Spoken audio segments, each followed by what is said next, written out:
All three of the Abrahamic religions teach that lending to the poor is an act of compassion that serves the entire community, and therefore charging interest was seen as immoral. It was called usury and was considered a heinous crime. The Roman Empire allowed usury, but in 1179, the Catholic Church decreed that usury was forbidden. This law did not apply to Jews.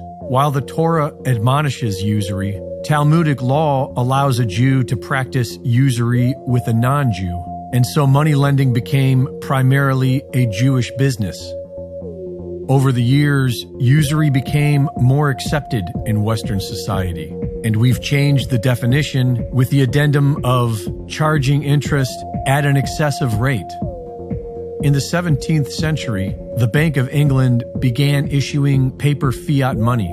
This gave the banks the ability to simply print money out of thin air. And for over a century, this was rightfully called out as fraud until it became public policy, known now as fractional reserve banking. What was once seen as immoral is now seen as normal. Many assume that the financial loans given out by the banks are coming from savings they hold for their depositors. But this is not true. When someone takes out a loan, the bank creates new money out of thin air and then charges the person interest to borrow it. Fractional reserve banking allows the banks to legally create 10 times the amount of each deposit. This inflating of the circulating currency devalues that currency and allows the banks an opportunity to profit dramatically. The Federal Reserve Act of 1913 began a system of debt designed to inflate beyond its means until it implodes, the exact opposite of sound money. The banking cartel funded both sides of World War I, which led to the Great Depression, which led to the Emergency Banking Act of 1933, which ended the gold standard and made every dollar spent an IOU to further increase the debt, which is ultimately owed by the American people. The banking cartel funded both sides of World War II, which led to the Bretton Woods monetary system, which made the USD the world reserve currency, and gave central banks the option to go straight to the gold window of the US Treasury to exchange US dollars for physical gold. But by endlessly creating more debt, it became clear that the US had printed far beyond their gold reserves. And when several nations came to collect their gold, the federal government dishonorably closed the gold window.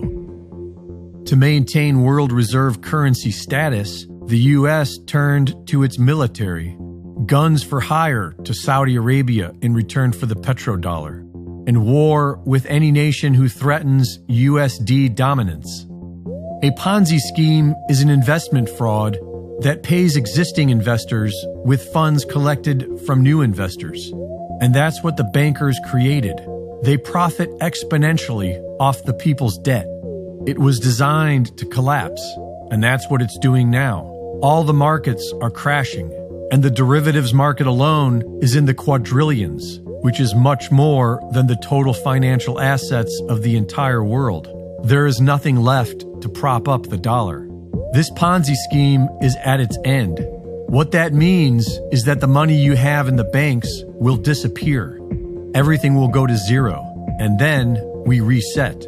How we do that will ultimately be up to the people. The banking cartel knows that the only way they can survive this collapse is to somehow convert everyone to an authoritarian CBDC. But without the people's trust, the banks will have problems with this. Many people will lose everything and will want nothing but justice from the old banking system. But many others will comply. Hard times are coming fast, and if we were smart, we'd prepare. Let the big banks die and create a banking system that serves we the people. Reporting for InfoWars, this is Greg Reese.